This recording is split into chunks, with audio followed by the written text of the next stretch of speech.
पाक फौज के अंदर जो बंदा है इसका मतलब गद्दार है, ये कहता है ना, ये समझता है कि जो से ताल्लुक रखेगा वो गद्दार है। 2 दिन पहले मैं मरे कॉलेज अल्लामा इकबाल की जो तदरीस है, जो जहाँ से उन्होंने तदरीस हासिल की, उनकी लमगाह पे गया, उधर हजारों बच्चों से इंटरेक्ट किया, तो जो अगर वो मुझसे मिले तो क्या इसकी मंतक के मुताबिक तो वो भी गद्दार है। वो तुम हो कौन, ये क्या सोच है, कहाँ बैठ के कौन सी फ्रस्ट्रेशन है तुम्हारे अंदर, कहाँ से तुमने ये इल्म हासिल कर लिया, किसकी तुम जुबान बोल रहे हो, तुम क्या पैगाम देना चाह रहे हो इस मुल्क को, तुम समझते क्या हो अपने आप को। लेकिन ये ज़हनियत के जो वो कहते हैं ना सिम्टम्स होते हैं ना बीमारी के, ये जो ज़हनी मर्ज है इसको, इसकी बीमारी के सिम्टम्स आपने पहले भी देखे थे। एक शख्स कौमी सलामती के लिए खतरे का बाइस बन गया। वो समझता है मैं नहीं तो कुछ नहीं, उनकी सियासत खत्म हो चुकी।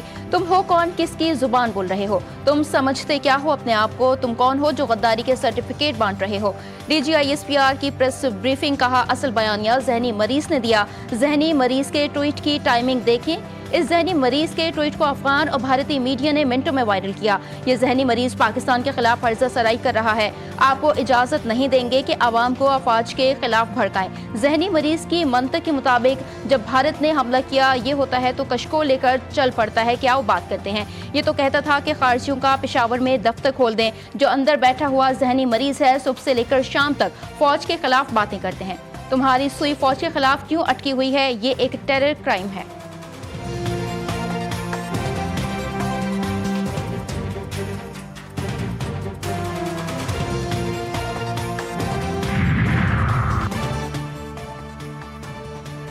अगर कोई शख्स अपनी सोच के तहत पाकिस्तान की फौज पर हमलावर होता है तो हम भी जवाब देंगे। फौज को अपनी सियासत से दूर रखें, किसी को इजाज़त नहीं देंगे कि वो पाकिस्तान के फौज और अवाम के बीच दरार डाले। DGISPR का वाज़ेह और दो टोक पैगाम, कहा कौन सा आइन और कानून है जिसके तहत आप एक मुजरिम से मिलते हैं। मुलाकात के बाद जेल से पाक फौज के खिलाफ मुसलसल बयानिया आ रहा होता है। जो अपनी फौज या उसकी लीडरशिप पर हमला करता है तो क्या वो किसी और फौज के लिए जगह पैदा करना चाहता है।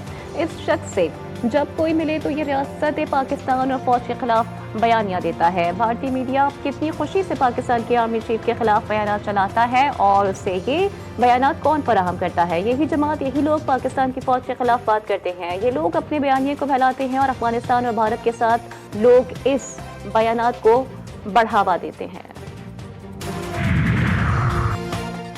DGISPR ने कहा इस रियासत के अलावा ना हमारी कोई पहचान है, ना औकात, ना ही सियासत है। हमने इस रियासत के तहफ़्फ़ुज़ की कसम खाई है। अगर कोई समझता है उसकी ज़ात मुल्क रियासत से बड़ी है तो वो गलत समझता है। हम हक पर हैं और हक पर ही रहेंगे। लेफ्टिनेंट जनरल अहमद शरीफ चौधरी का कहना था कि हम सियासतदान नहीं हैं। हुकूमत वक्त सुप्रीम है, रियासत फौज नहीं, हुकूमत रियासत होती है। फौज एक इदारा है। जब तक पाकिस्तान है पाकिस्तान ताअबद रहेगा, पाकिस्तान की फौज रहेगी।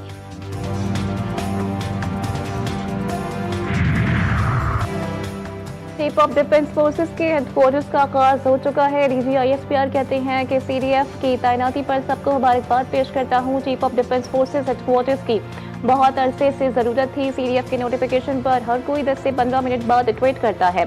आप एक ऑफिसर की तस्वीर लेकर प्रोपेगेंडा शुरू कर देते हैं। यह आज़ादी इजहार है, ये कौन सी सियासत है। CDF के ऊपर उन्होंने एक सैलाब बर्पा किया, ये कौन सा बयानिया है। ये अब नेशनल सिक्योरिटी इशू बन चुका है। पता नहीं कैसे इनके जहनों में ऐसे ख्यालात आते हैं।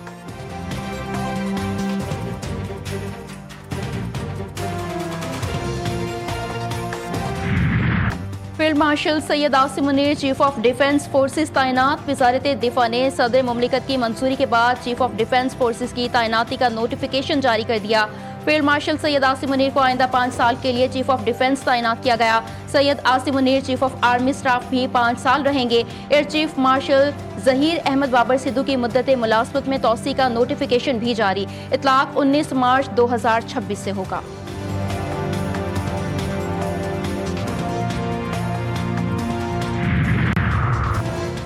सदर मुमलिकत आसिफ अली जरदारी और वज़ीर आज़म शहबाज शरीफ की फील्ड मार्शल आसिम मुनीर को CDF बनने पर मुबारकबाद। कहा फील्ड मार्शल आसिम मुनीर की क़यादत मुसल्लह फौज को हक की जंग में फतह के लिए अहम रही है। अवामी जंग के वक्त उनकी और दलेर क़यादत को हमेशा याद रखेंगे।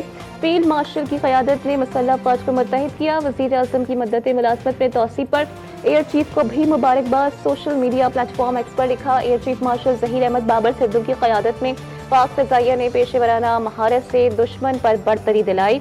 इंशाअल्लाह मिलकर अपने मुल्क के दिफा को हकीकी मायनों में नाकाबिले तस्खीर बनाएंगे।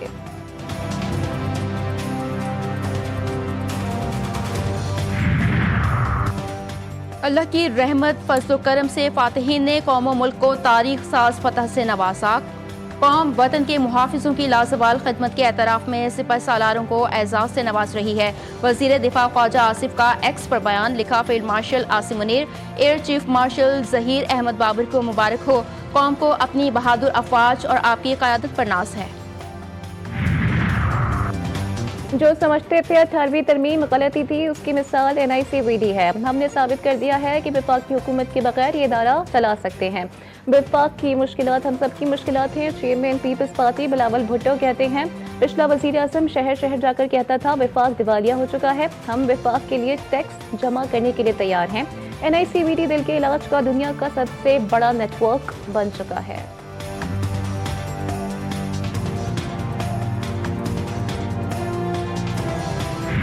बड़े बड़े सीनियर सहाफ़ी वो पहले कौम से माफ़ी मांगे, और जो उन्होंने एक तूफान बर्पा किया हुआ था चाय की प्याली में, पूरे सोशल मीडिया पे और इलेक्ट्रॉनिक मीडिया पे अफवाहें फैलाने वालों को आज कौम के सामने शर्मसार होना चाहिए। पाकिस्तान का दिफा मजीद मजबूत हुआ है और मैं समझता हूँ कि ये अब दुश्मन जो है वो घबराएगा इस चीज़ से कि पाकिस्तान ने स्ट्रक्चरल चेंजेस करके और एक यूनिफाइड कमांड की है तमाम फोर्सेस की।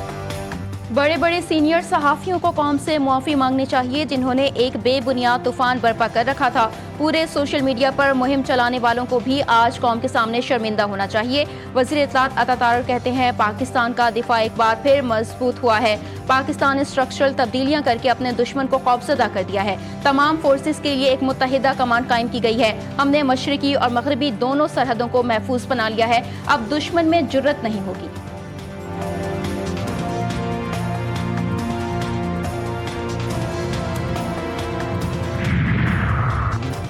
पाकिस्तान और अफगानिस्तान के दरमियान सऊदी अरब में मुज़ाकरात, दफ्तर खारजा का लाइलमी का इजहार। तर्जुमान ताहिर अंदराबी कहते हैं कि सऊदी अरब में पाक अफगान मुज़ाकरात से मुतालिक मीडिया रिपोर्ट्स देखी। इन मुज़ाकरात से मुतालिक हमें कुछ इल्म नहीं। पाकिस्तान तुर्किया सदर की सालसी की पेशकश का खैर मकदम करता है। पाकिस्तान मुज़ाकरात के लिए भी तैयार है। पाक अफगान बॉर्डर को सेल्फ डिफेंस की बुनियाद पर बंद कर दिया गया। जमहूरियत डायलॉग से आगे बढ़ती है, डेडलॉक से नहीं। राना सनाउल्लाह कहते हैं, वजीर आज़म ने 2 बार अपोजिशन को कहा तमाम इश्यूज पर बात करने को तैयार हैं। शहबाज शरीफ ने कहा स्पीकर के चैम्बर में बैठकर बात कर लेते हैं। वजीर आज़म ने यौम आज़ादी पर भी कहा आए मिसाक इस्तेहकाम पाकिस्तान के लिए बैठें, हमारा मौक़िफ़ है, रूल्स के मुताबिक मुलाकात हो सकती है। मुस्लिम लीग नून के रहनुमा बैरिस्टर दानियाल ने कहा इस मुल्क में नफरत और तफरीक की सियासत और इदारों को कमजोर करने की बातें करने वालों के लिए कोई जगह नहीं है।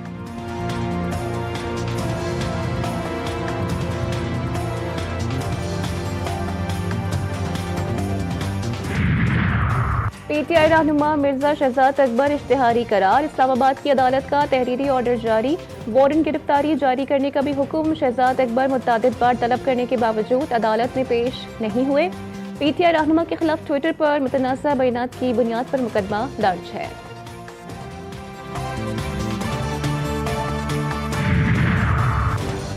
सानिहाय 9 मई के 3 मुकदमात में बड़ी पेशरफ। लाहौर की इंसदाद दहशतगर्दी अदालत ने PTI रहनुमा उमर अयूब की दरख्वास्त जमानतें खारिज करने का हुक्म दे दिया। हाजिरी मुआफ़ी की दरख्वास्त भी मुस्तरद। 9 मई के 4 मुकदमात में लाहौर की इंसदाद दहशतगर्दी अदालत ने शाह महमूद कुरैशी को ज़ाती हैसियत में तलब कर लिया। सुप्रिटेंडेंट कोर्ट लखपत जेल को मरासला जारी। ऑडियो लीक केस में अली अमीन गंडापुर के नाकाबिले जमानत वारंट गिरफ्तारी जारी। अदालत का अली अमीन गंडापुर को गिरफ्तार करके पेश करने का हुक्म। अली अमीन की अदम दस्तियाबी के बायस पर्दे जुर्म की कार्रवाई भी मौखर।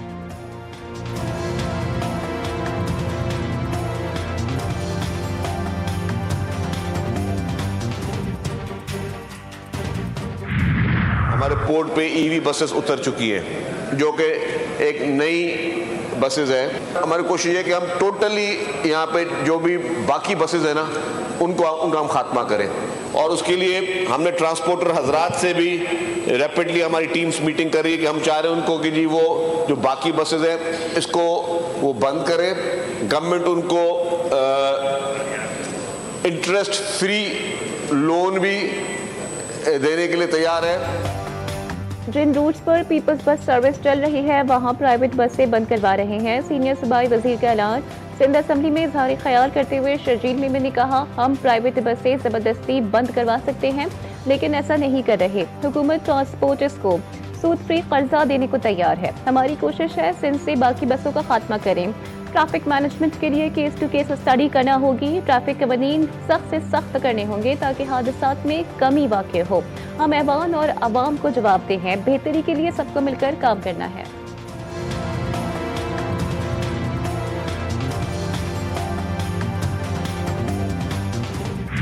क्रिकेट का अजीम नाम मोइन खान का इंतकाल हो गया है।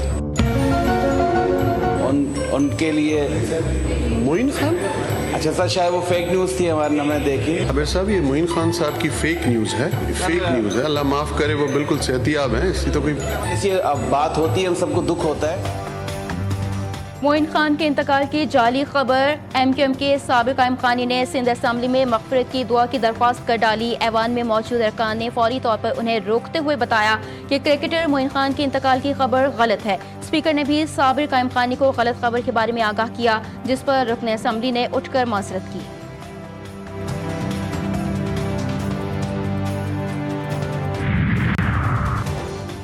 नीपा सानिया के बाद भी कराची की इंतजामिया गफलत की नींद से ना जाग सकी।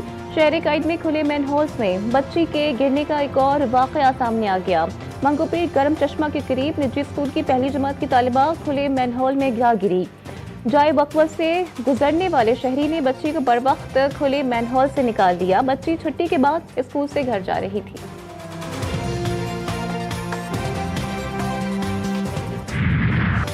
कराची के लांड्री प्रोसेसिंग जोन की फैक्ट्री में लगी आग से फिर शोले बुलंद। फायर ब्रिगेड की गाड़ियां आग पर काबू पाने में मसरूफ। फायर ब्रिगेड हुकाम के मुताबिक फैक्ट्री में कूलिंग के अमल में मजीद वक्त लग सकता है। जाली वीज़ों के धंधे में मुलव्वस माफिया के खिलाफ मुअस्सर क्रैकडाउन का हुक्म। वफाकी वज़ीर दाखिला मोहसिन नकवी और वफाकी वज़ीर समंदर पार पाकिस्तानी चौधरी सालिक हुसैन की ज़ेर सदारत ख़ुसूसी इजलास। जाली दस्तावेज़ात पर बैरून ममालिक जाने वाले मुसाफिरों के खिलाफ शिकंजा सख्त करने का फैसला। वफाकी वज़ीर ने 7 रोज़ में हतमी सिफारिशात तलब कर ली। मोहसिन नकवी कहते हैं गलत तरीकों से लोग बाहर जाकर मुल्क की साख मुतासर कर रहे हैं। इमिग्रेशन रिफॉर्म्स का मकसद आवाम को सहूलत फराहम करना और आलमी साख बेहतर बनाना है।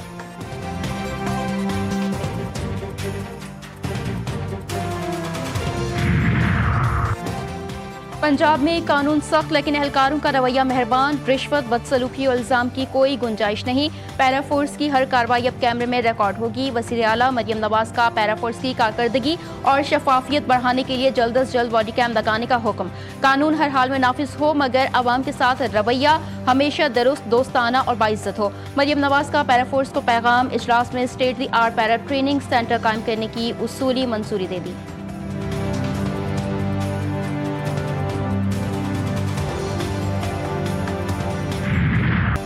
बहादुरी और जवा मर्जी की अजीम दास्तान शुजात मक्कार दुश्मन भी बढ़ता है हैरत में मुब्तला। दिल्ली के मगाज पर फाते मेजर मोहम्मद अकरम शहीद। निशान हैदर का 54वां यौम शहादत आज मनाया जा रहा है। दिन के आगाज पर मुल्क भर की मसाजिद में कुरान ख्वानी और दुआओं का खास एहतमाम। फील्ड मार्शल आसिम मुनीर और मुसल्लह फौज का मेजर मोहम्मद अकरम शहीद। निशान हैदर को खराजे अकीदत पेश। ISPR की जानिब से जारी पैगाम में कहा गया कि मेजर मोहम्मद अकरम शहीद ने 1971 की जंग में गैर मामूली जुर्रत और आज़म का मुजाहिरा किया।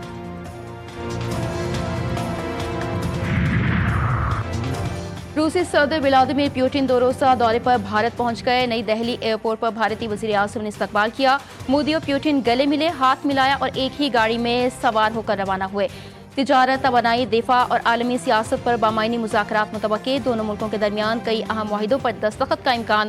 पुतिन और मोदी कल इंडिया रशिया एनुअल समिट में शिरकत करेंगे। दुनिया भर की नजरें इस सरबराही इजलास पर मरकूज। अमेरिकी सदर डोनाल्ड ट्रंप ने एक और जंगबंदी करवा दी। व्हाइट हाउस में रवांडा और कॉन्गो के दरमियान अमन मुआहिदे पर दस्तखत हो गए। सदर ट्रंप ने कहा कि रवांडा और कॉन्गो के दरमियान अमन मुआहिदे पर जल्द पेशरफ्त देखेंगे। फौरी नताइज भी नजर आएंगे। फ़लस्तीन के मशरकी हिस्से में इसराइली फौज की कार्रवाइयाँ जारी। गजा सिटी के मशरकी इलाकों में मुतादिद फ़ज़ाई हमले। खान यूनिस में हेलीकॉप्टर्स की शदीद फायरिंग। मगरबी किनारे में आबादकारों ने अलतैबा गाँव, मशरकी रामुल्ला में 2 गाड़ियाँ जला दी। इसराइल का जनूबी गजा में फ़ज़ाई हमला, 5 फ़लस्तीनी शहीद और 32 जख्मी हुए। बरतानिया का तालीम के बहाने सियासी पनाह की कोशिशें रोकने का इक़दाम। बरतानिया की यूनिवर्सिटीज़ ने पाकिस्तानी और बांग्लादेशी तलबा पर दरवाजे बंद करना शुरू कर दिए। होम ऑफिस के सख्त वीज़ा कवानीन की वजह से खतरात बढ़ गए। यूनिवर्सिटीज़ पर वीज़ा कवानीन की खिलाफ वर्जी की सूरत में कार्रवाई का खतरा। दाखिला और वीज़ा हासिल करना पाकिस्तानी और बांग्लादेशी तलबा के लिए मज़ीद मुश्किल हो गया। और उर्दू के मारूफ शायर जोश मलिह आबादी का 127वां यौम पैदाइश। असल नाम शबीर हसन खान और जोश कलमी नाम था, जबकि मलिह आबाद के रहने वाले थे। तकसीम हिंद के बाद कराची में क़याम पजीर हुए। पहला शेर महज 9 बरस की उम्र में कहा। उर्दू, हिंदी, फारसी, अरबी और अंग्रेज़ी ज़ुबानों पर उबूर था। शायर भी थे, मुजाहिद आज़ादी भी, अच्छे नस्र निगार भी थे, नग़मा निगार और बहुत अच्छे सहाफ़ी भी थे।